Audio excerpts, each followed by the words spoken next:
Bueno, buenas tardes. Mi nombre es Lucila Garavaglia y hoy estoy acá para hablarles de un tema que sé que es un tema que está muy de moda, pero del que muchas veces poco se sabe, ¿sí? Profesionalización de empresas familiares, sucesión en el liderazgo y comunicación. Eh, Cuando hablamos de profesionalización, el primer mito que suele surgir es que la profesionalización es algo vinculado con la persona que dirige la empresa, ¿sí? En cuanto a que es familiar o que no es familiar. Y eso la verdad es que no es así. La profesionalización no tiene nada que ver con quién es la persona que está al mando o encargada de la gestión de un negocio, sino en cómo se lleva a cabo, ¿sí?, ese negocio, cómo se gestiona ese negocio. Vamos a hablar de que una empresa está profesionalizada cuando se basa en procesos analíticos, ¿sí?, y no en procesos intuitivos, ¿sí? Cuando existen estrategias claras, cuando hay procesos definidos, cuando es una empresa que tiene una jerarquía que es conocida, que se establece, cuando hay objetivos, cuando hay una visión, ¿sí? Eso es una empresa profesionalizada. Lo contrario a la profesionalización es la gestión intuitiva, no la gestión familiar. Y me refiero, cuando hablo de intuición, a esa intuición que es intuición de experto. ¿Por qué? Porque también existe la intuición de novicio, pero el novicio es una persona que no sabe y por lo tanto la intuición que puede llegar a tener no tiene mucha base.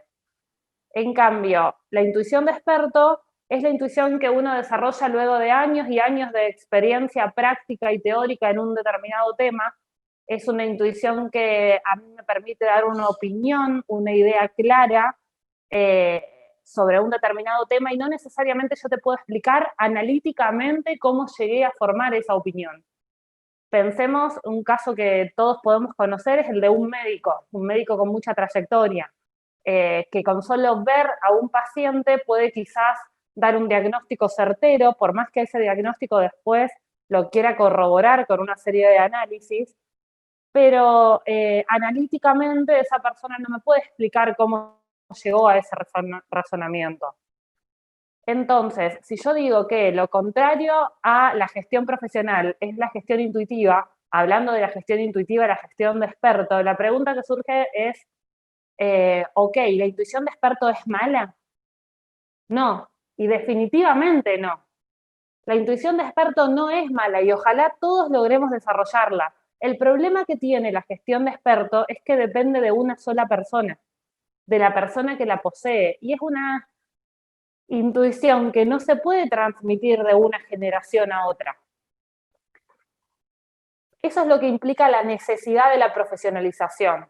O sea, nosotros necesitamos profesionalizar una empresa porque necesitamos transformar la manera que tiene de comportarse esa organización.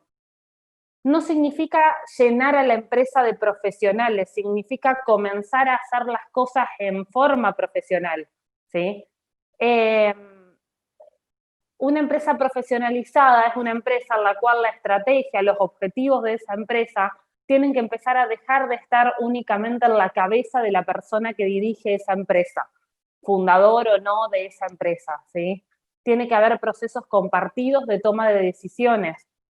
El funcionamiento de la empresa tiene que empezar a depender menos de la presencia o no de personas concretas, ¿sí? Hacia eso es lo que va la profesionalización. Cuando hablamos de empresas familiares, la profesionalización te genera principalmente dos impactos positivos. El primer impacto positivo es que una empresa profesionalizada genera confianza, confianza mutua entre todos los integrantes que forman parte de esa empresa, ¿sí? Y a su vez permite comenzar a hacer un proceso de delega de responsabilidades en forma proactiva y en forma sinérgica. Y quienes forman parte de empresas familiares pueden comprender la dificultad que conlleva todo lo que es el proceso de delega de responsabilidades, ¿sí?, dentro de la organización. Bueno, la profesionalización facilita todo ese proceso. Y aparte de generar confianza, una empresa profesionalizada genera mucho compromiso. ¿Por qué genera compromiso? Porque por fin hay reglas claras, ¿sí? Por fin cada persona sabe qué va a suceder en caso de querer incorporarse a la empresa, querer salir de la empresa, lograr querer ascender dentro de la empresa, o sea, existen procesos, existe una estructura, existen objetivos de hacia dónde va esa empresa, ¿sí? Ahora bien, hay varios interrogantes que se generan en torno al concepto de profesionalización. Muchas veces lo que me preguntan es, ¿qué es lo que hay que profesionalizar? ¿Sí? A lo cual la respuesta es, se profesionaliza todo. Se profesionaliza la empresa, se profesionaliza la familia y se profesionaliza la propiedad. Y por lo tanto se van a profesionalizar a los miembros que tienen distintos roles y distintas responsabilidades dentro de cada uno de estos ámbitos.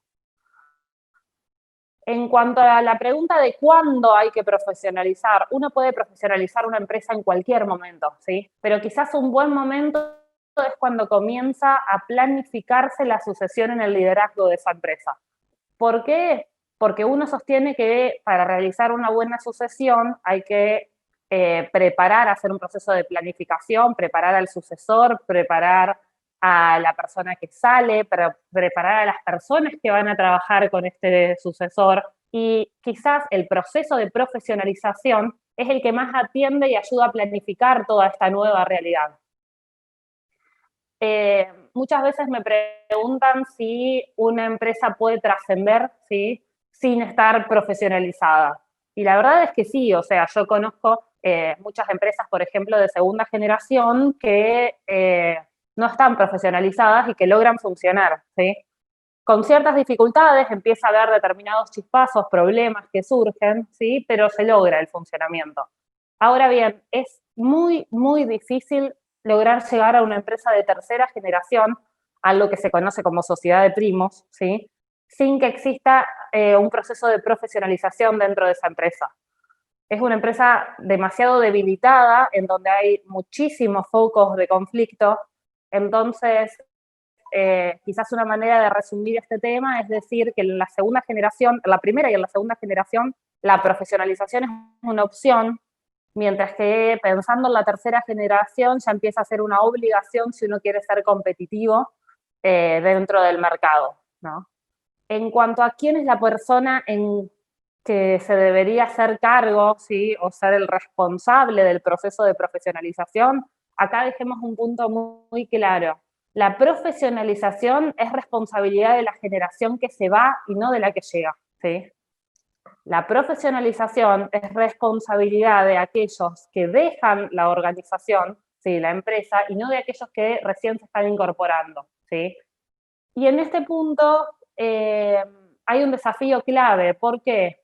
Porque el que se va a tener un desafío monumental, no solamente por la complejidad que lleva organizar un proceso de profesionalización, ¿sí?, sino porque depende de él, lo tiene que hacer él. Esa persona que generalmente es el que tiene la intuición de experto, que siempre hizo las cosas de una manera distinta, ¿sí?, hoy tiene que poner como foco a la nueva generación y tiene que empezar a hacer las cosas de otra manera desconocida para él, ¿sí? Con otro procedimiento y con la excusa igual atrás de si total hasta ahora a mí me va bien y yo las vengo haciendo así, ¿por qué meterme el desafío de empezar a hacerlo de una manera distinta? ¿Sí? Además, no solamente que tiene que hacer algo que nunca hizo, ¿sí?, lo tiene que hacer en un momento de su vida en el cual esas personas suelen ser reacias a incorporar nuevos conocimientos o hacer las cosas de forma distinta, ¿sí? Pero la clave es, el desafío lo tienen adelante, es una responsabilidad de aquellos que se van de la organización y es algo que es muy difícil de delegar, ¿sí? Lo tiene que hacer él. Uno puede delegar muchísimas otras responsabilidades, ¿sí?, pero el proceso de profesionalización y la sucesión en el liderazgo son temas que están a cargo y son responsabilidad de la generación que se va. Esta generación puede, a su vez, no darse cuenta de que este es un proceso que se tenga que llevar a cabo, ¿sí? Puede ni siquiera ver la necesidad de hacerlo, ¿sí? Ahora, tienen que ser conscientes que les estamos dejando a la generación que viene una empresa debilitada. Una empresa que hoy tiene debilidades que están escondidas porque esa persona todavía está, pero que esas debilidades van a emerger en el momento en que esa persona ya no esté. Ahora bien, ¿por qué hablamos de sucesión en el liderazgo vinculado con el término de profesionalización? Yo les dije que uno de los mejores momentos para comenzar a profesionalizar una empresa es cuando se planifica la sucesión en el liderazgo. Ahora, como nueva generación, ¿sí? Como jóvenes dentro de las empresas, muchas veces nosotros no logramos sacar el foco de la sucesión en la propiedad. ¿Qué pensamos? Che, ¿cuánto es lo que me va a tocar el día de mañana? Y no, ¿cómo vamos a gestionar, ¿sí? Y administrar eso que nos toque, ¿sí?